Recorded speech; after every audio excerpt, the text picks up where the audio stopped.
काल राम राम सर खंबागड़ी वणक्कम प्रणाम। आप सभी को ऑल्टरनेट मीडिया में फिर से स्वागत है। मैं आपकी होस्ट गायत्री देवी। हमारे साथ जुड़े हुए संदीप सिंह जी। भारत युद्ध से कब तक बचेगा, ये एक बहुत बड़ा क्वेश्चन है। डीप स्टेट एक तरफ, यूएस एक तरफ, चाइना एक तरफ, जो इस तरीके की गतिविधियां चल रही हैं उसमें एक सबसे बड़ा जो नासूर है वो हमारे वेस्टर्न बॉर्डर्स पर बैठा हुआ है, और उसने अपने साथ साथ ईस्टर्न बॉर्डर पे भी एक दोस्त को रेडी रख लिया है, अपने भाई को, जहाँ से वो टूटा था, जुड़वा भाई 1947 के। Sandeep ji, very warm welcome on the show. से भारत में जो ऑयल या गैस की कमी है वो कोशिश की जा रही है कि अभी वह हमको डिस्टर्ब ना करे, पर यूएस को इस बात से कोई फर्क नहीं पड़ता है। दुनिया की इकोनॉमी में तेल का दाम बढ़े न बढ़े, उसका तो सबसे ज्यादा फायदा हो रहा है, उसका डॉलर वापस से स्ट्रेंथन हो रहा है। जो ब्रिक्स के माध्यम से हम डॉलर की कुछ चक्र से बाहर जा रहे थे, वापस उसने सबको खींच लिया है। अरब अगर स्टेट्स में पूरा का पूरा ये रिफाइनरीज और गैस के नेटवर्क्स और एनर्जी का जो पूरा डिस्ट्रीब्यूशन सिस्टम है ये डिस्टर्ब हो गया है, तो इससे अमेरिका को ही फायदा है।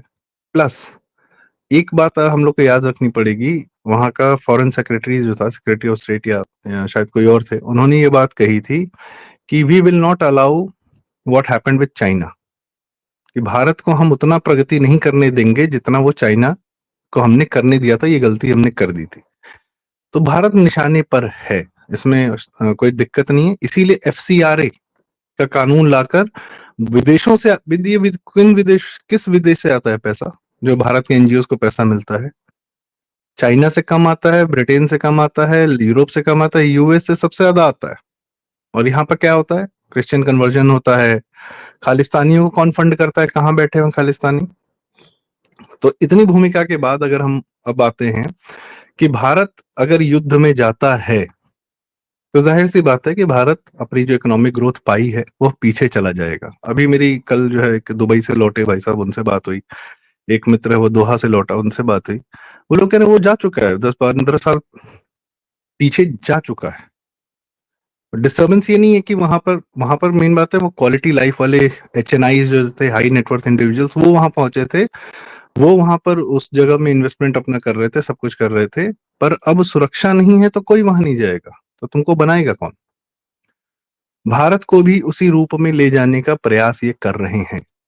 अब में आते हैं मेन खबर पर। तमाम टेररिस्ट पकड़े जा रहे हैं भारत में, टेररिस्ट एक्टिविटी वाले पकड़े जा रहे हैं, यहाँ तक कि CIA एजेंट्स पकड़े जा रहे हैं, यूक्रेनियन सोल्जर्स पकड़े जा रहे हैं। और जैसा अभी DGP विक्रम सिंह साहब ने बताया था, उनके माध्यम से खुलासा हुआ कि सेमी ऑटोमेटिक गन्स और ऑटोमेटिक गन्स पकड़ी गई हैं कौशाम्बी में। और लगातार लिस्ट है, और कई सारी बात न्यूज में आते हैं, कई सारे नहीं आते हैं। चंडीगढ़ में पकड़े जा रहे हैं, लखनऊ में पकड़े जा रहे हैं, दिल्ली को, गाजियाबाद, कौशाम्बी, अमृतसर, मुंबई, हर जगह ये अभी हाल फिलहाल में पिछले 6-7 महीने में ये पकड़े गए हैं लगातार।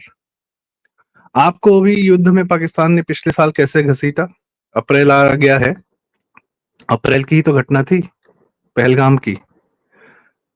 तो पहलगाम में एक मेजर इंसिडेंट करके और उसको इतना इमोशनल चार्ज करके कि हिंदुओं को पूछ पूछ कर मारा गया, तो आपको मजबूर किया गया कि आप आइए, लड़िए हमसे, भिड़िए। आपने 2 दिन में युद्ध निपटा दिया, अपना युद्ध निपटा के वापस आ गए, और पाकिस्तान को 5 साल पीछे ढकेल दिया कि तुम्हारी जितनी प्लानिंग थी, जो तुम्हारा जितना नेटवर्क था, जहां बैठे हुए थे, जो लोग कर रहे थे, उनको हम नेस्तनाबूद कर दिए। ठीक है, अब तुम अपना नया नेटवर्क तैयार करना, फिर हम आएंगे, but we will not engage in war. Bharat has been avoiding war. Bharat शांति के लिए कितनी कितनी, मैं भारत की जब बात कर रहा हूं, मैं कह रहा हूं मोदी जी का भी नेतृत्व जो है भारत की शांति के लिए, भारत में शांति बनी रहे, शांति से ही अर्थव्यवस्था हमारी बढ़ रही है। माइंड इट, मार्च में जो हमारा GST कलेक्शन था, it was the highest ever. और तब जब 6 महीना पहले सितंबर में GST के रेट्स कट डाउन किए गए, पिछले 1 साल में भारत सरकार ने अपने इनकम टैक्स स्लैब्स रेट्स कम किए, वहां पर अपनी आमदनी घटाई, और GST के रेट्स भी कम किए, वहां भी अपनी आमदनी घटाई, और उसके बावजूद आपका कलेक्शन जो है मैसिव स्तर पर जा रहा है। अगर पुराने रेट्स रहे होते, सितंबर वाले GST रेट्स, तो हो सकता 30% और कलेक्शन हुआ होता। पर शांति है तो व्यापार है, व्यापार है तो अर्थव्यवस्था बन रही है, अर्थव्यवस्था बन रही है, लोगों को नौकरी मिल रही है, लोग अपना जीवन यापन सुख चैन से कर रहे हैं। ये आवश्यक है। और जैसे ही सुख चैन मिलेगा, अपनी हमारी रिसर्च एंड डेवलपमेंट आप देखिए कितनी स्ट्रांग हो गई। लोग कहते थे भारत में R&D नहीं होती है। ऑपरेशन सिंदूर में जो हमने देखा वो क्या था? वो रिसर्च एंड डेवलपमेंट का ही बहुत बड़ा सबूत था कि भारत अपनी मैसिव लेवल पर R&D कर रहा है, इम्प्लीमेंट भी कर रहा है। उसके लिए शांति बहुत आवश्यक है। लोग कहते हैं युद्ध में इकोनॉमी ग्रो करती है, नहीं। वो अमेरिका और इस्लाम का है तरीका। भारत और हिंदू समाज जो है शांति में प्रगति करता है। कमिंग बैक टू, ये शांति किसको परेशान कर रही है? ऑफ कोर्स यूएस को। उसके जो टूल किट्स हैं, जो पाकिस्तान रहा, जो बांग्लादेश के माध्यम से भी वो क्या परेशान कर पाए? नहीं कर पाए। एक CIA एजेंट बांग्लादेश में मारा गया, एक नॉर्थ ईस्ट में कोलकाता पे पकड़ा गया, और अभी जैसे ही पश्चिम बंगाल भाजपा जीतती है तो उसके बाद भारत पर ये जो घाव है, जिसके माध्यम से बाहरी इन्फेक्शन भारत नाम के शरीर के अंदर चला आता है, उसको भी सर्जरी करके उससे पट्टी वट्टी बांध दी जाएगी। वो भी बॉर्डर क्लोज करके वहां चैप्टर क्लोज कर दिया जाएगा। और ये जो जरा सा मवाद पका है, इसको दबाकर काट के बहा दिया जाएगा, वहां पे बांग्लादेशी भरे हुए हैं।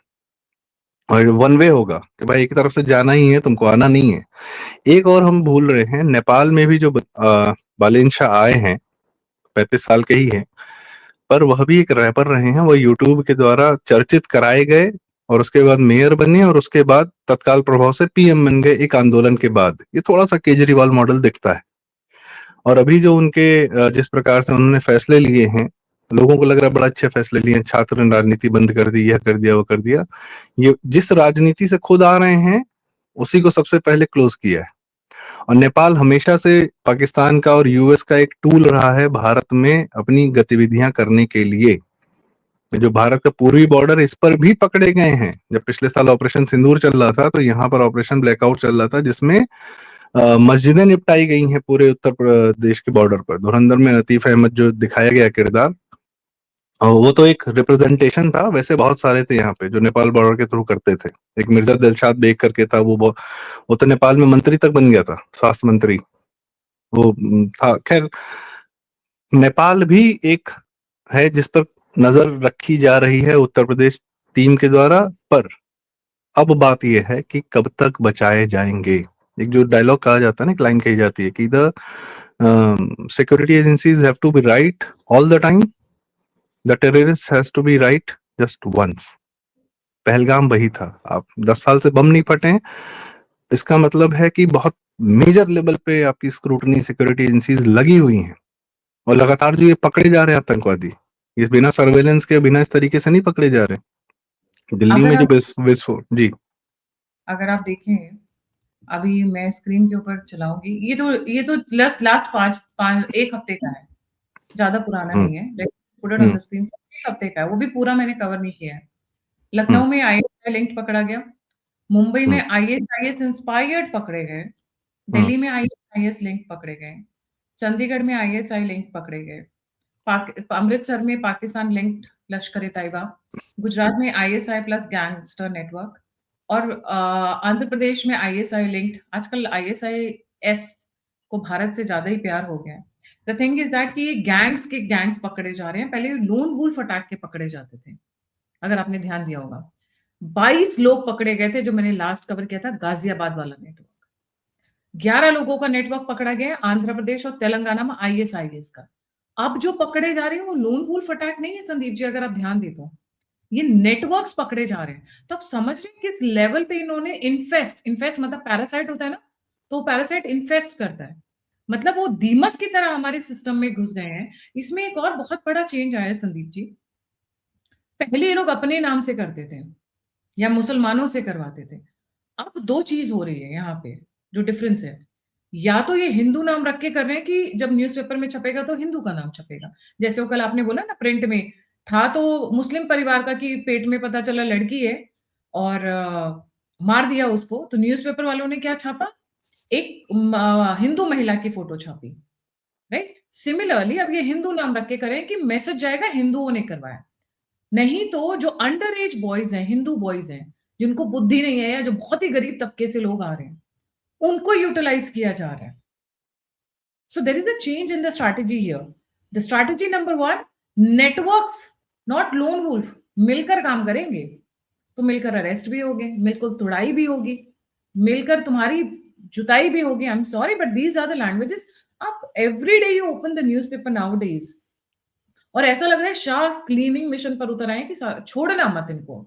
जितने पकड़े जा रहे हैं सबको डालो यूएपीए के अंदर में और बड़ी से बड़ी धाराओं के नीचे में। नेटवर्क्स का ही जी। Is on a cleaning mission of Bharat. Internal security is the biggest threat for Bharat. घर का भेदी लंका ढाए। ये जो इसमें दो अंदर तीन बातें हैं जी। जी प्लीज। आपने बिल्कुल सही कहा, अंदर वाले। अभी देखिए, पीएफआई निपटाई गई, ठीक है। पीएफआई एज एन ऑर्गेनाइजेशन बहुत चर्चित हो गया था कि किस प्रकार से 2047 तक भारत को इस्लामिक बनाने का कार्य कर रहे थे, बहुत ही ऑर्गेनाइज लेवल पर। केरल में, यहाँ तक कि बिहार वगैरह पूरे भारत से निपटाए गए। ईरान में जब क्या हुआ कि जब अयतुल्ला खमैनी और इन खमैनी की पूरी लीडरशिप निपटाई गई, तो ये डिसेंट्रलाइज्ड हो गए। अभी तो यही चल रहा है ना कि ईरान में जितने आईआरजीसी के कमांडर्स हैं सबने अपना अपना एरिया पकड़ लिया है और पूरी तरह डिसेंट्रलाइज्ड हो गए। अब कोई नाम ही नहीं है, एक एक नाम आता है तो मार दिए जाते हैं, पर अब यह बिना नाम के कार्य कर रहे हैं अलग अलग एरियाज में।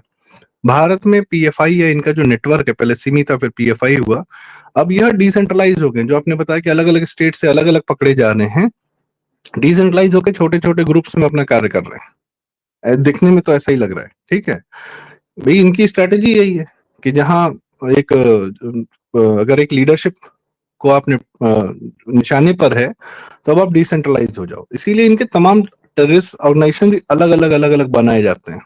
एक अपना काम कर रहा है, एक अपना काम कर रहा है, एक अपना काम कर रहा है। और अभी देखिए एफसीआरए का जो कानून आया, उसमें सबसे पहले विरोध किसका आया? क्रिश्चियन कन्वर्जन्स जो लोग करा रहे हैं उनका आया। तो ये जो इनमें सबसे बड़ी बात क्या है, ये क्रिप्टोज क्रिएट करते हैं कि जिनका हिंदुओं का नाम हिंदू रहेगा लेकिन वो जुड़े रहेंगे क्रिश्चियन ऑर्गेनाइजेशन से, काम करेंगे क्रिश्चियन ऑर्गेनाइजेशन के लिए।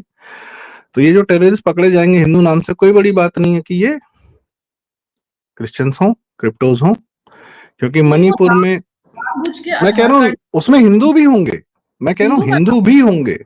हिंदू हिंदू यहाँ पे क्या, कांग्रेस और समाजवादी पार्टी में जिस प्रकार के राजनीतिक नेतृत्व ये लोग चाहते हैं, इनको नहीं पता कि पीछे से मुसलमान रूल करता है।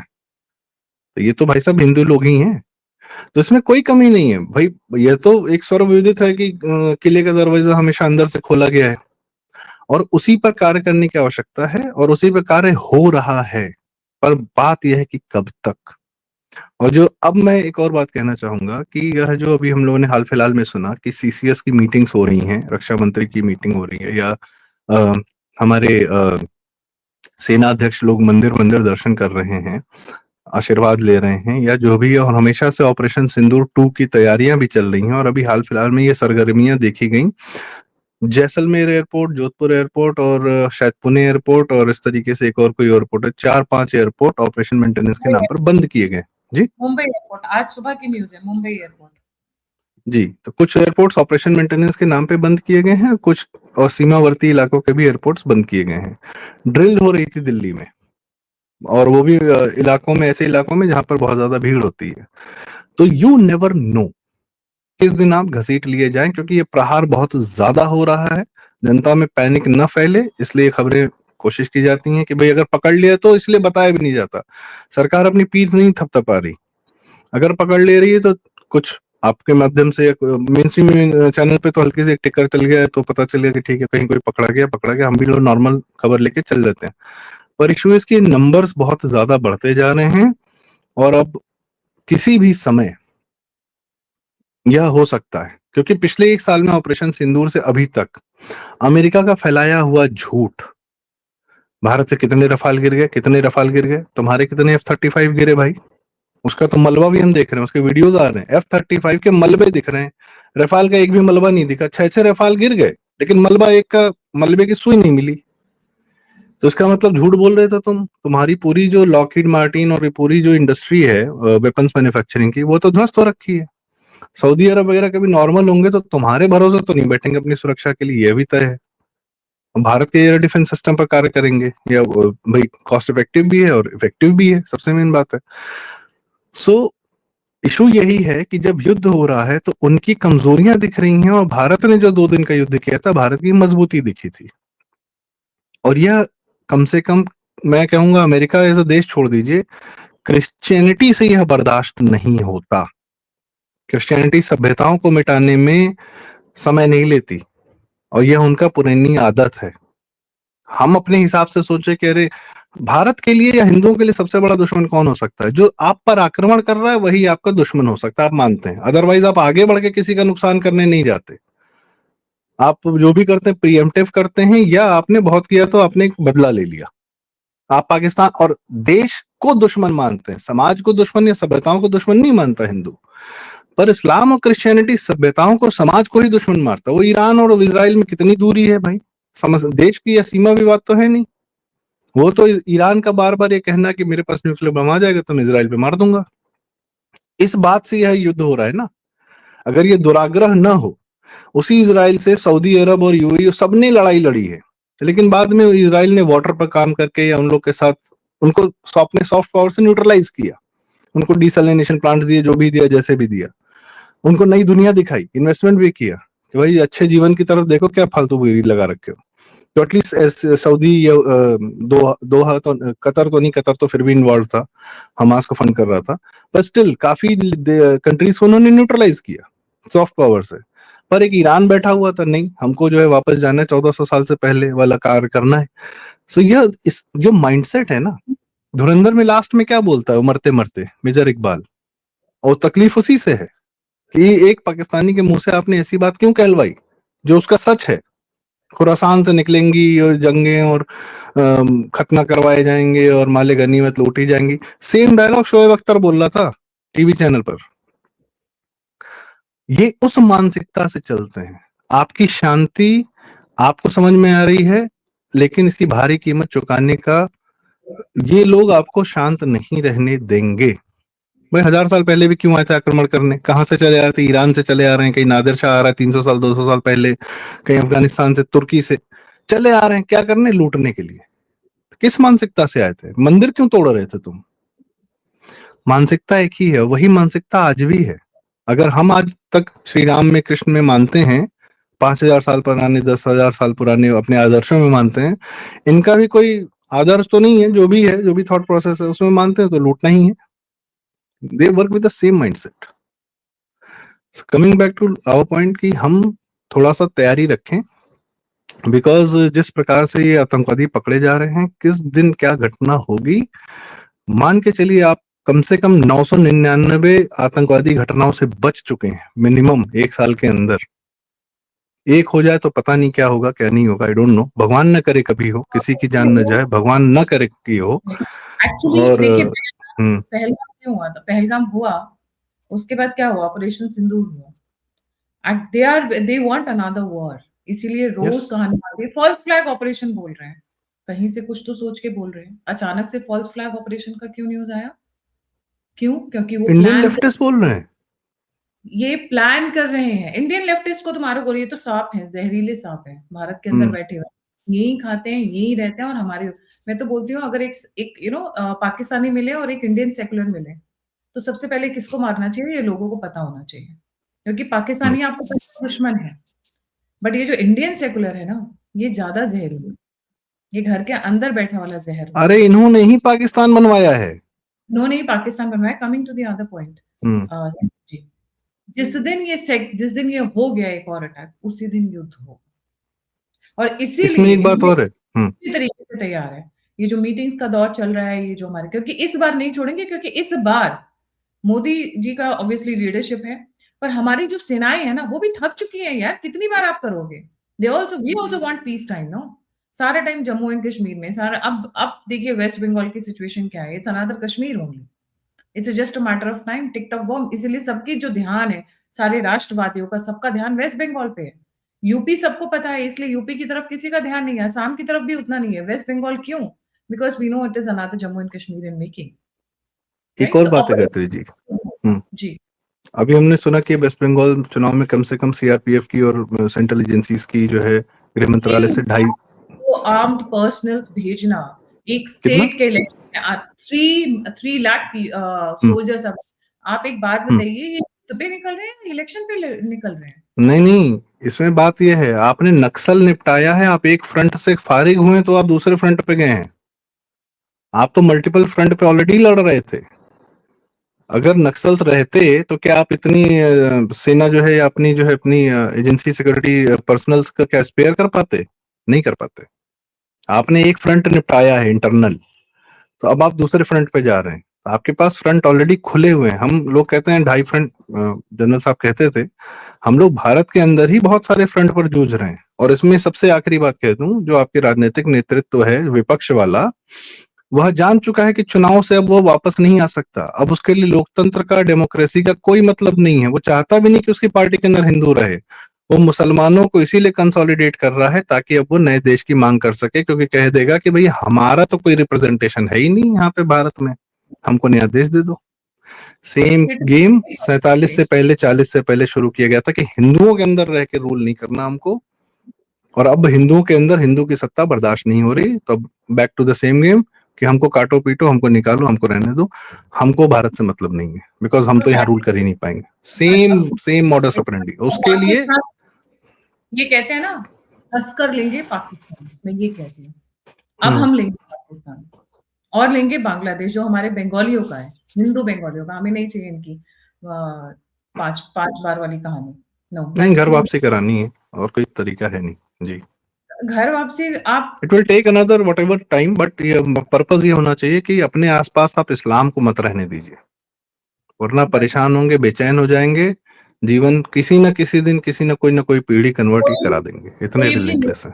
XYZ खोल कर देख लीजिए, रेपिस्ट ये, मर्डरर्स ये, एक्सटॉर्शनिस्ट ये, लव जिहाद। लव जिहाद ये, ठीक है।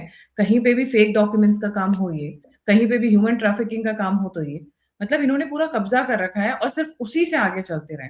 और जहां पर ये विराजमान है वहां पर तो इनका अल्लाह ही मालिक है। वो आप देख लीजिए, Syria, Somalia, Lebanon, middle east, पूरा का वेस्ट एशिया पूरा का पूरा देख लीजिए, सब यहीं से। क्या कितना सुंदर, कितना प्रॉस्परस है, वो आप देख सकते हैं, आपके आंखों के सामने नजारा है, जहां जहां ये विराजमान है।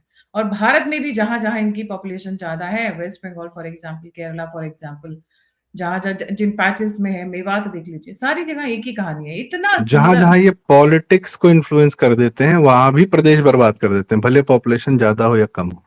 बिल्कुल सही जी।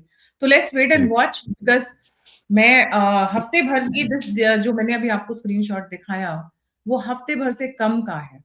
So every day, hats off to the agencies, I would say, hats off to the NIA, IB and these people. एड़ी चोटी का बल लगा रखा है उन्होंने कि अटैक ना हो, पर जिस दिन अटैक हुआ ये युद्ध होकर रहेगा, और इस बार it will be once for all. Thank you so much Sandeep ji for joining. जाने से पहले सभी व्यूअर्स से रिक्वेस्ट है, please don't forget to like, subscribe and share the alternate media. अगर आप मुझे कंट्रीब्यूट करना चाहते हैं, मेरी सहायता करना चाहते हैं, तो दिए हुए नंबर और यूपीआई पे आप मुझे सहायता कर सकते हैं। आप मुझसे जुड़ना चाहते हैं, इन्फॉर्मेशन शेयर करना चाहते हैं, तो सभी लिंक्स डिस्क्रिप्शन बॉक्स में। इसी के साथ जय हिंद, जय श्री राम, हर हर महादेव। जय श्री राम, हर हर महादेव।